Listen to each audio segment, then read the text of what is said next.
Welcome to the Learning Reinvented Podcast, brought to you by myself, Katie Godden, and the team at The Learning Effect. There are lots of podcasts out there, so we wanted to do something slightly different. This week, we're discussing learning objectives and business goals. I'm delighted to welcome Rita Sookrit to the podcast. Thank you for joining me, Rita. Would you like to introduce yourself to our listeners? Yes, thank you, Katie. I really appreciate being with you this morning. I've been in L&D most of my career and collaborate with global clients to align learning solutions and business goals. I've worked in many industries, including not-for-profit, chemical, finance, oil and gas, and professional services. I've also had the pleasure to live and work in Europe, in Asia, Africa, Australia, New Zealand, Middle East, and in the Caribbean. Right now, my focus, Katie, and interest is really on digital transformation and future of work strategies. That's awesome. It sounds like you've lived in some really interesting places. Could you tell us a bit more about your background? Yes, you're not going to believe this, but I actually used to be a computer programmer back in the 80s. And what we had done is developed an online access for our clients to dial into our mainframe. I know today people say servers, but back then the terminology we used is mainframe. And they were allowed to extract and pull information on credit and risk management and use that to make business decisions. So because we had developed the program, our boss told us, well, naturally, you have to go out in the field and meet with the clients and teach them how to do this task, read, interpret, and apply the contents that you're extracting. Not knowing that I was actually doing training and development, but ad hoc. Now, fast forward 25 or so years later, I shifted from programming very quickly into learning and development. And the defining moment for me was accepting a job and going in my first day, and it was with a bank here in Canada. And I saw what they were doing in the classroom, and I had never used this in my days as a programmer/trainer. They had things like agendas and objectives and games that were playing in the classroom. And I thought, oh my gosh, what's going on? This is absolutely not what I've been doing. So I was mesmerized and I was really humble because I thought, here's a moment I could take it and run with it, or I could go on with my, arrogant self, my young self back then. So it was a 5-month contract. I took that 5 months and I turned it into 5 years. And in 5 years, I went back to school and I studied adult education. I got my first degree. Then I did my training and development certification at another university. And then I thought, well, I could continue with this. And I did my master's in education. And of course, at that time, designations, professional designations were what people were looking for. So I obtained my professional designation from the Institute for Performance and Learning here in Canada. I thought that having theory and having the academic would be a good merger or a good balance between the two. And I have to say, it's really helped me, or it's proven to be beneficial for me in my career. That's great. So firstly, can we have a quick overview of what you mean by learning objectives and business goals? It's really, when we talk about learning objectives, it's based on 3 things: the performance by the learner, what we want them to remember, the conditions in what they will be, how they will be performing. So if you're in manufacturing, it'll be a different environment. So if you're in an office, if you're in sales, it's depending on the conditions, and the criteria that's going to, how are we going to evaluate them? Learning objectives are a basis of what will be covered in the training so that we set up our employees or our learners for success. I guess if we're using today's terminology, it's a roadmap. And I know everyone's familiar with the term roadmap. It defines the skills, the knowledge, the competencies, and the behaviors that we are expecting from them. And when we talk about business goals, it's really a little bit more difficult to define because we have to identify what are the important initiatives, what is going to have real meaning to the organization, what is going to be measurable, what's going to impact the performance, because today it's really all about performance and impacting the employees doing their jobs or doing the job that we want them to do. And then are they supported by leaders? So it has top down, bottom indicators, and that's how we define the business goals today. It's a myriad of many things. When you're talking about business goals, the people that you're working with, do you find that they really understand the business goals, or is it kind of more high level? Not a lot of people understand business goals. So, and it's funny, not funny, ha ha, but funny, peculiar, because they don't know how to define what the business goals are. So we have to help them. We look at information outside of what they presented us. We sometimes ask for strategic plans or initiatives. We look at their mission, their vision, and their value statements. We want to know what they're focusing on, their goals.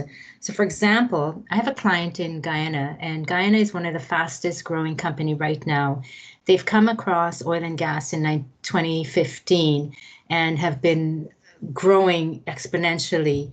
Our client is looking to implement a digital solution, but they don't understand what it means to have a learning solution, because to them, any and everyone can do training. Whereas here in our Western world, we're qualified, we're trained, we have methods and models and methodologies and frameworks that we use when we design training.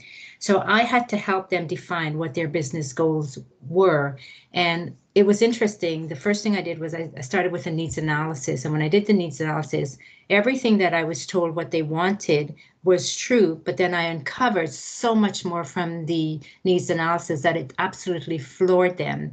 And I think this in itself was indicative that the power of learning and development and what we can do when we work with clients, especially when it comes to defining their business goals, and then using that information and working backwards to solution.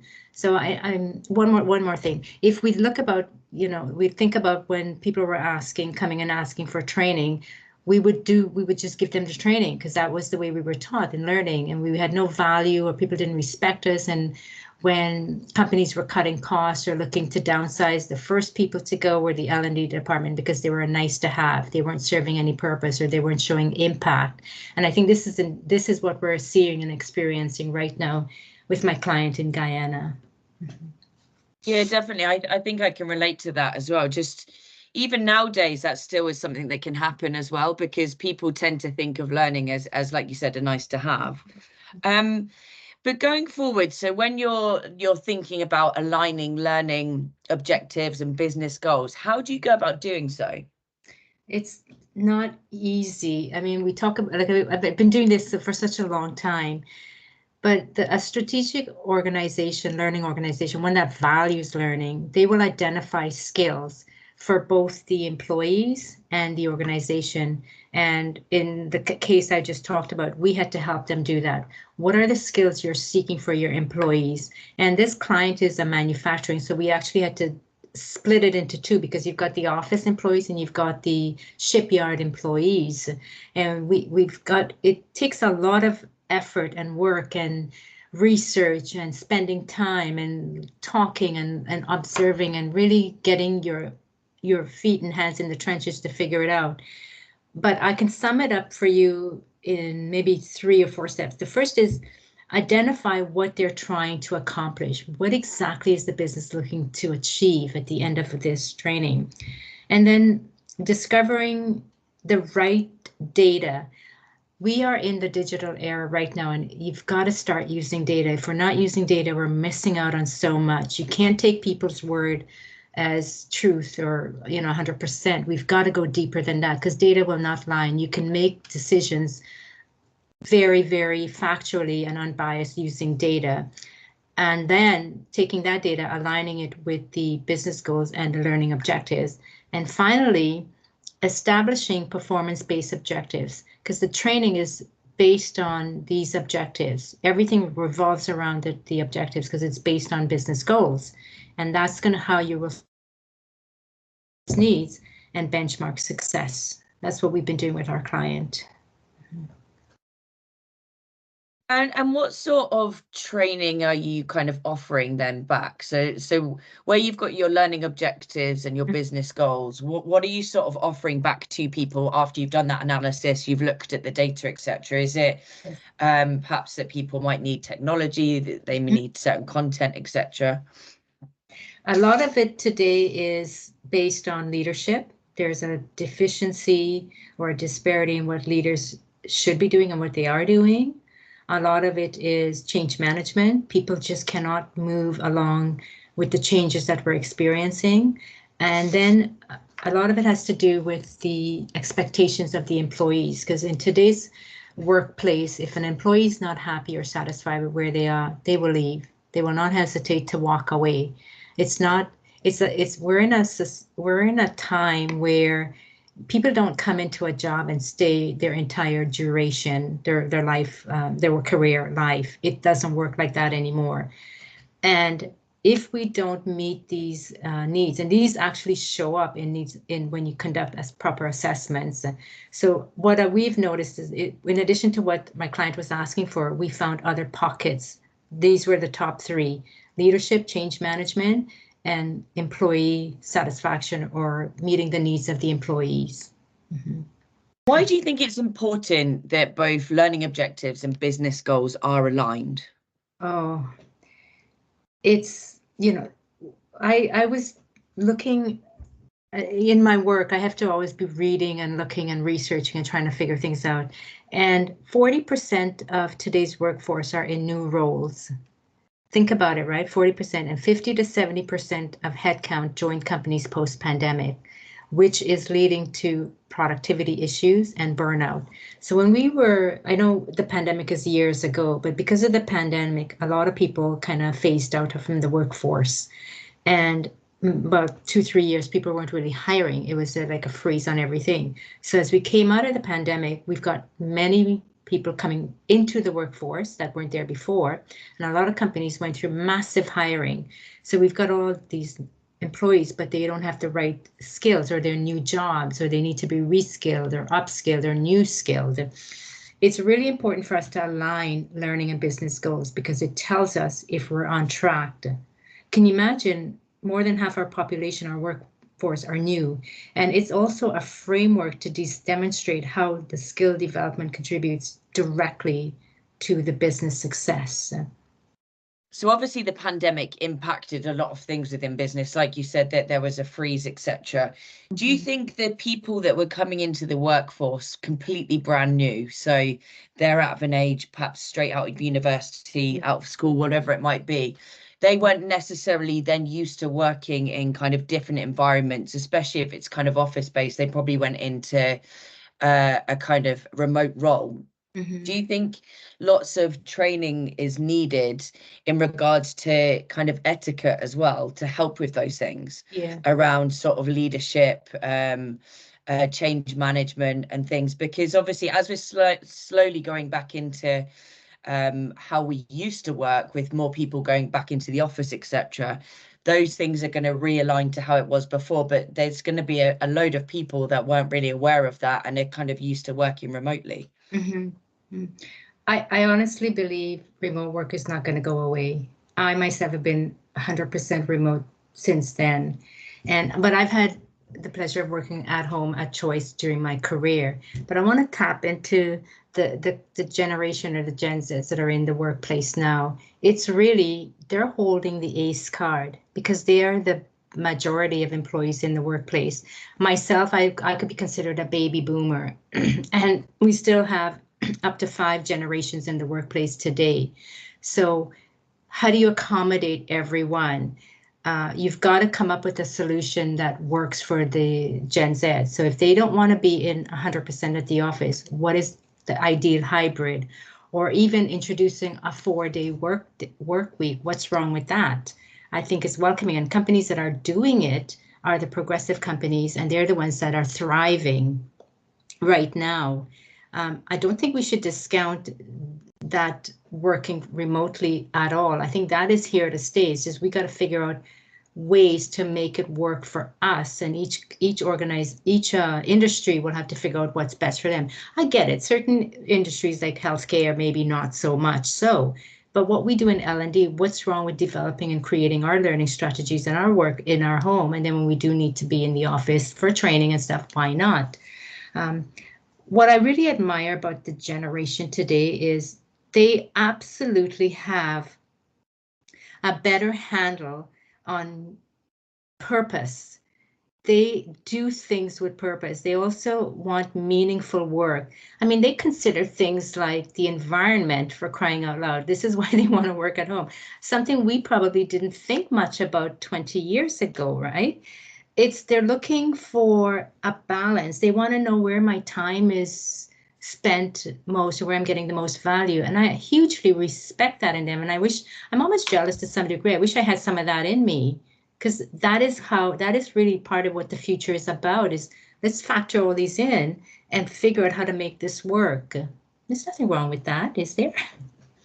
No, I completely agree with you. I think it provides more efficiency when you're kind of approaching projects, etc. And I think the pandemic helped be a catalyst in that as well, because when things needed to change, we had to do that at pace then, didn't we? So you kind of went from everyone working in an office working to home. So like the things like IT had to change. You had to be able to access things at home, and, you know, like just all the basic stuff to be able to do your job as normal, that had to change. And I think that was part of a plus from the pandemic. Not that the pandemic was a good thing, but it was a positive that came out of that, because it did spur that on to be quicker, because I don't think we'd be there or here where we are nowadays without that happening. Because even prior to the pandemic, when I was working kind of in organizations, as opposed to the Learning Effect, working from home was still quite a taboo thing, and generally you might have done it once a week, but that was sort of it. You were kind of expected to go in on those other days. And like you're saying, I think some of it, I was like, what is the point of me being here? I could do exactly the same at home as I'm doing here, but I've driven 2 hours to get to work. So yeah, definitely agree with you. There's other things to consider too, the cost. I mean, I know when I started working in my career, there was no such thing as casual Fridays. Now it's casual every day, basically. But today's generation have to spend money on commuting, on clothes, on food, on preparing just to go into the office, right? Plus it takes away, if you have pets or aging parents or that you care in the home, you have to make accommodations for all these. That could potentially be costing you additional money that you probably don't need to spend on, because you can do that and work from home and get the work done. Granted, there are some people that take advantage of the situation. We recognize that. However, the majority of us are actually working from home, actually working, you know? Yeah, no, I completely agree.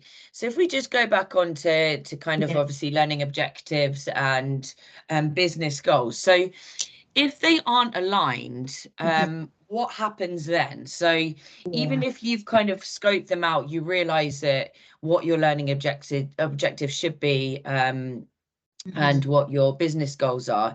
If they aren't aligning, how do you get around that? If they're not aligned, we can't prove the training impact, because today it's all about the impact that the business is having with the training, because that's how we prove our worth in L&D. It means we're failing the employees and we're failing the organization. You know, after all, employees are the organization. It's kind of like change management. If we are doing a change management course, if we can't get the people or the staff or the employees to change to a certain behavior, attitude, or performance, what's the point? Because they're the ones that are the organization. They make up the organization. But we can measure success when it comes to misalignment. We can measure success using metrics, and metrics can be qualitative, quantitative, or both. I'm sure most people will probably know of learning evaluations, and a lot of companies today still use and continue to use Kirkpatrick 4 levels of evaluation. Some use Phillips ROI evaluation, and there's modern evaluations coming out like the next gen ROI model that leverages real data and data analytics, real-time data. ROI, when it comes to Phillips, which is dating back in maybe 80s, is the return on investment. But when we talk about next gen ROI, we're talking about return on impact. So you could see how the eye is moving away from investment to impact. I want to say that it's really crucial to measure the impact on learning for businesses, especially as we are really in the digital era, and there's an increasing focus on skills. So we talked about the workforce, how it's changed. So skills is key. When we demonstrate for me, for demonstrating ROI to clients, some of the tools I have used is actually looking at performance management reports. Because you look at when you started, midway, a project that I'm working right now in Ghana is over a year. Learning doesn't happen in a month or 2 or 3 if you're going to do it right and you're going to do a full turnkey system. So you can take the time to do pre, mid, and post performance management assessments. You could also conduct surveys. You could do planned measurement, as I mentioned earlier, and then looking at the LMS, the learning management system, the courses that are being pushed out to employees and what they're taking, how they're completing it, are they even completing it? But I want to talk, the key thing that we are using is a learning record store, and that's the experiences outside of the learning. They're on the internet. What are they looking at? What are they reading? What are they searching for? What are the clicks they're making? Where is the pause in the clicks, the duration and stuff like that? So there's so much data out there that we can use. And for me, I think when we talk about measurement, it really helps to address things like learning, training effectiveness, budget restrictions, and we just need to collect the right data to create the right training solutions. Yeah, I completely agree. I think you've kind of got vanity measurements, especially when it comes to learning systems. So you can look at kind of how many courses have been completed, etc. But I think you need to delve deeper into what that actually means, because even if hundreds of your people have looked at a course, is it impacting what it's meant to be impacting? And that's the crucial piece. Yes. Are you wasting people's time? Because I think historically, a lot of training, you might have gone onto it because you were at a certain level. It was a nice day out. You had to do it. But I don't think the kind of business goals, etc., were behind that and aligning to it, like we're talking about. So I think that's the really key bit, is to go, actually, we're giving you this training, whatever format or method that might be. However, we're doing it because of this reason. It has to have that purpose. And without that purpose, there's no point doing it. I think everyone goes and learns stuff for a reason. You might read up about stuff, but you have to have that purpose in it. Yes, I love the term you use, vanity exceptions. And training today doesn't happen in always formal settings. It's informal. It's in the flow of work. It could be just a video sometimes, or it just be a job aid. It could be a tiny, itty bitty, small, chunks, not nuggets. So we have to factor all those pieces in when we're assessing or measuring training. No, most definitely. And I think it can come in all formats as well. It could be talking to someone as well, just asking them a question about how you do something. I think we kind of want to make everything so formal, and it doesn't necessarily need to be that case. And I think we find that a lot with people creating content as well. People want to polish it so much and use so much technology, when it could just be a 3-minute video of someone talking about how you do something, or why is it important to do it that way, etc. So I think it is kind of realigning how you're delivering that training as well. And that's the beauty today too. It's not about perfection, but it's about getting employees to mastery, job mastery, right? So back maybe 20 years ago, it was about perfection. I have 100 pages here, or hundreds of slides just to cover in this training. It's not like that anymore. Nobody wants to sit through that. But just give me what I need to do my job, and let me get to, let me learn it, let me get to job mastery, and that'll come over time, which is in the flow of work. And I love that. Yeah, absolutely. Yeah, definitely. So Rita, what does your future look like? My future, I think, is bright. I love where we are today. And, I can say this with some kind of conviction, because I've been in the industry so many years. When we talk about that formalized training where, training today, I've got this big thick binder. I remember in the bank, it was like binders, and this is day 1, day 2, and it's 8-week training, induction training. It's none of that anymore. So we're still creating our own future of work strategies, but that's okay. And for me today, my future I think it's going to have a lot of AI. It's, all things AI, with 85% of organizations planning to increase adoption of AI and other technologies in the next 5 years. We need to understand the benefits and the drawbacks of these tools, AI. And that's the biggest thing. It's here. It's not going away. We don't have full knowledge of it today, and we don't have to have full knowledge, but we need to understand that it's here to stay, and we've got to figure out how to make it work with us. I also believe that for learning and development, we need to upskill ourselves to meet the future needs. That's very positive. We have to futurize and humanize our approach to people and work. And I'm talking about, AI is not going to replace humans and vice versa, but we've got to bring the two together in a good marriage. Concepts like digitization, boundary-less organizations, being agile. I know a lot of companies talk about saying they're agile, but this is going to become even more critical going forward, and developing new models to accommodate the future. We'd have people that still talk about ADDIE, and I don't want to offend anyone, but it's not a model that's going to serve us into the future. We mentioned earlier learning in the flow of work, and there's going to be other new models to come into the fold that has yet to be developed. Like earlier, I mentioned next gen ROI, from investment to impacting. I also feel like, and the leaders of today, they need to be equipped to lead in the digital era that we're in. Just like during the pandemic, they went through a transition themselves. And it had been said if they were bad leaders when they were in an office, they were even worse online.